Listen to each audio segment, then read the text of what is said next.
آسمانی مذہب امن کا مذہب ہے. آدم سے لے کر محمد الرسول اللہ تک جتنے نبی آئے، جتنے رسول آئے، وہ امن کے بادشاہ تھے.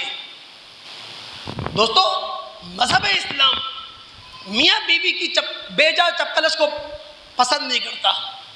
مذہب اسلام رشتہ داروں کے درمیان لڑائی جھگڑے کو پسند نہیں کرتا. محلے داروں کے درمیان خون ریزی پسند نہیں کرتا. قبائلی جنگ کو مذہب اسلام پسند نہیں کرتا. دو مملکتوں کی غیر ضروری لڑائی کو مذہب اسلام پسند نہیں کرتا. جہاد امن کے لیے ہے، جہاد عدل کے لیے ہے، جہاد انصاف کے لیے ہے. جو اسلام جہاد کرتا ہے نا، یہ آخری آپشن ہے اسلام کا. جو قتال کرتا ہے اسلام، جو میدان قتال میں دشمن کے سامنے اترتا ہے، یہ آخری آپشن ہوتا ہے. اس سے پہلے جتنے آپشن ہیں مذہب انہیں استعمال کرنے کی کوشش کرتا ہے. میں نے آپ سے کہا تھا، رسول اللہ نے اپنے صحابہ سے میدان جنگ میں کہا تھا کہ جناب کبھی بھی دشمن سے مڑ بھیڑ کی تمنا نہ کرو، لا تتمنوا لقاء العدو. تو اسلام کا جہاد بھی امن کے لیے ہے، عدل کے لیے ہے، انصاف کے لیے ہے.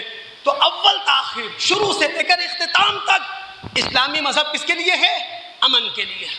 گھروں میں امن رکھے، خاندانوں میں امن رکھے، قوم و برادریوں میں امن رکھیں. اللہ کے بندوں، برداشت کریں آپ کسی شیعہ کو، برداشت کریں آپ کسی دوسرے نظریات رکھنے والے لوگوں کو.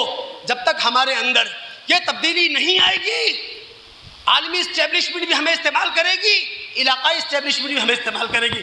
اب آخری حدیث آپ کو سنا رہا ہوں، توجہ سنیے گا. بخاری کتاب علامات النبوہ کی روایت ہے. مکہ کا وہ دور جب زمین چلنے کے قابل نہیں ہے، جب فضا سانس لینے کے قابل نہیں ہے، اس زمانے میں خباب بن ارت رضی اللہ تعالیٰ عنہ وہ کہتے ہیں ہم اللہ کے رسول کے پاس آئے. اللہ کے رسول صلی اللہ علیہ وسلم بیت اللہ کے پاس چادر کو تکیہ بنائے استراحت فرما تھے، آرام کر رہے تھے. ہم اللہ کے رسول کے پاس آئے، ہم نے اللہ کے رسول سے کہا الا تستغفر لنا الا تدعو لنا، اللہ کے رسول ہمارے لیے مدد کی دعا کیوں نہیں کرتے، ہمارے لیے خدا سے امن کیوں نہیں مانگتے. صحابہ نے شکوہ کیا.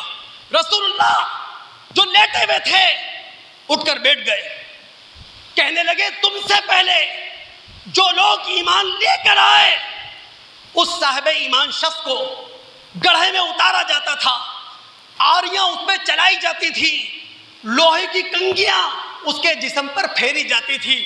ابھی وہ وقت نہیں آیا. تو استقامت کا پہاڑ بنائیں، صبر کا سمندر بنائیں.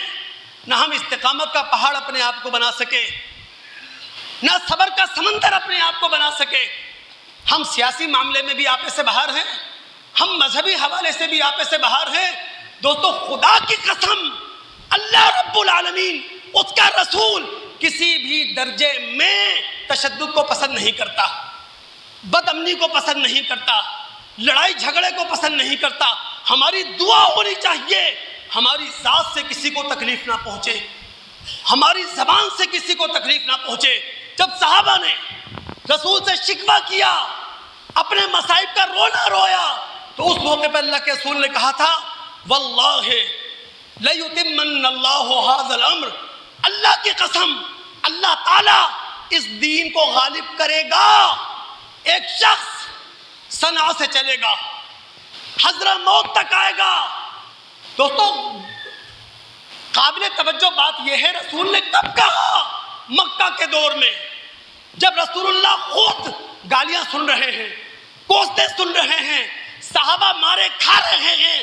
اس زمانے میں اللہ کے رسول کہہ رہے ہیں اللہ کی قسم اللہ تعالیٰ دین کو غالب کرے گا. ایک شخص صنعاء سے چلے گا، حضرت موت آئے گا، اور اسے اگر خوف ہوگا اپنے معاملے میں صرف اللہ کا ہوگا. نہ کوئی چور، نہ کوئی ڈاکو، نہ کوئی لٹیرا، نہ کوئی اسٹریٹ کرمنل، کسی کا خوف نہیں ہوگا. صنعاء سے چلے گا حضرت موت، اور اسے اپنی بکریوں پر اگر خوف ہوگا، لٹیروں کا خوف نہیں ہوگا، اپنی بکریوں پر اگر خوف ہوگا تو بھیڑیے کا ہوگا